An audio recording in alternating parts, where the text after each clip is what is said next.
Hi guys, welcome back to the channel. Today I'm bringing back the lockdown sit down vibe video to tackle things that you can be doing if your sales are a little bit slow at the minute. Now I've heard from some other Depop shops that sales have slowed down a little bit since lockdown ended. I know that's a few months ago now, but everyone has been locked away for the last year, so just spending as much time out and about, not looking at their phone as much, maybe even not having as much money to spend buying clothes or just buying them in shops. We ourselves have noticed a bit of a drop. I know Retro Jamie did mention it in a video not too long ago. During the summer months, sales do generally seem to drop, but there's going to be a lot of new sellers, including ourselves, this summer that haven't really experienced it before. We didn't start until August, so we missed the summer months. So when we did notice a bit of a drop, me and my partner Jazz, who run 2 on Vintage, we sat down, took a bit of a step back and had a broad look at the shop, anything that we could improve or be doing just to drive sales up, or anything else that we could be doing aside from Depop. The first thing that we decided to do was push other platforms such as eBay, even Facebook Marketplace. As you've probably seen in our previous videos, we picked up a Wii bundle and we bought some Harry Potter books.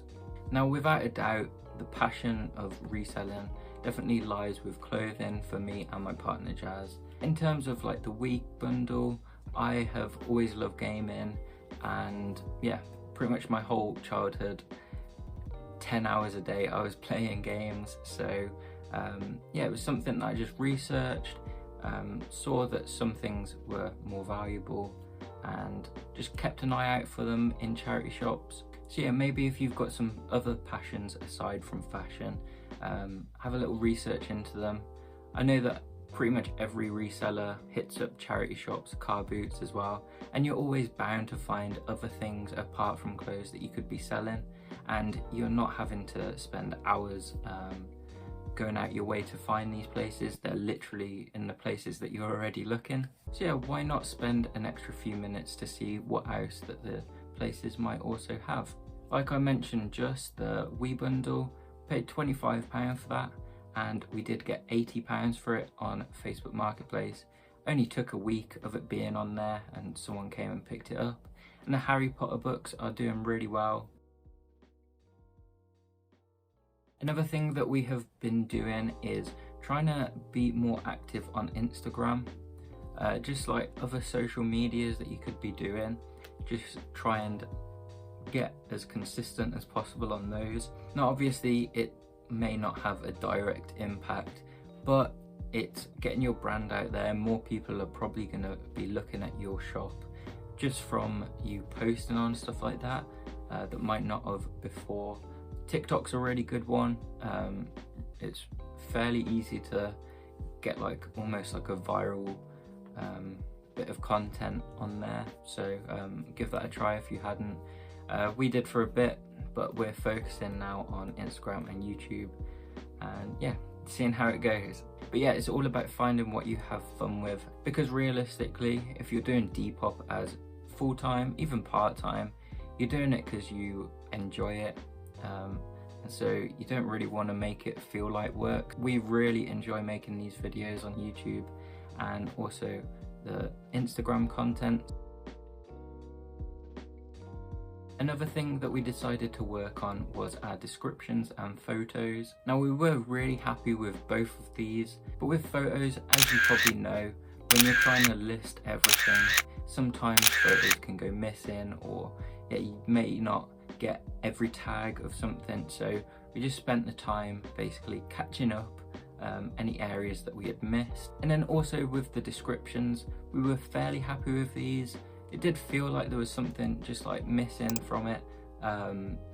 Before, it almost felt like a big slab of text. So we threw in some emojis just to break it up that bit more. And I think it really does help you read through the entire thing, which is nice. That's exactly what you want from your description. So yeah, and now I think that it's pretty much where it needs to be. Pretty much spent the last week or so just trying to update it, and we're only halfway through. Yeah, currently we've got 650 items on our store, so yeah, feels like a waste if we've got all that stock and it's just kind of sitting there. You just want to kind of spice it all up and hope that it helps shift it. It also doesn't really help with Depop constantly changing their descriptions. Because we were pretty happy with it, then they changed it, so we tried to adjust it, but I don't think we really hit like the sweet spot for that description, but we're happy with it now. Hopefully we don't have to change it again. Yeah. And then also the final section that I'm going to cover is postage. We started off charging postage, and then just after Christmas time we decided to try out free postage, see if that would help. But then recently we have changed it back to charging postage. A big thing is that Depop don't really show that you're charging postage or not, so people would haggle it down, almost expecting that they'd have to pay postage on top. And yeah, there's no real incentive for bundles. We had no bundle deals within the like 4 months of doing it, and then within about 2 weeks of changing it to postage, we got one, so that was nice. And then also when it comes to like wiggle room of offering discounts, I feel like it's quite nice when you charge postage. People are generally happy when you say, well, we can knock off postage. Whereas when you offer free postage, a lot of the time you're having to take off a £5. Plus it does also mean that you can charge like a pretty competitive price for your items. When you offer free postage, you're probably gonna have to charge £5 more for it just to cover postage. People are a lot less likely to buy it, as they can probably go in and search and find one that is technically £5 cheaper but includes postage. That was all the tips that I have for you today.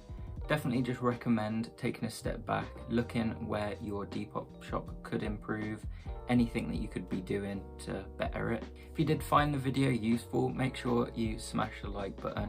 Comment down below if you have found it a bit slow and what you've been doing to make improvements, and subscribe if you'd like to see more Depop content like this. And we also do videos where we go charity shopping, stuff like that, so if that sounds good, make sure you subscribe.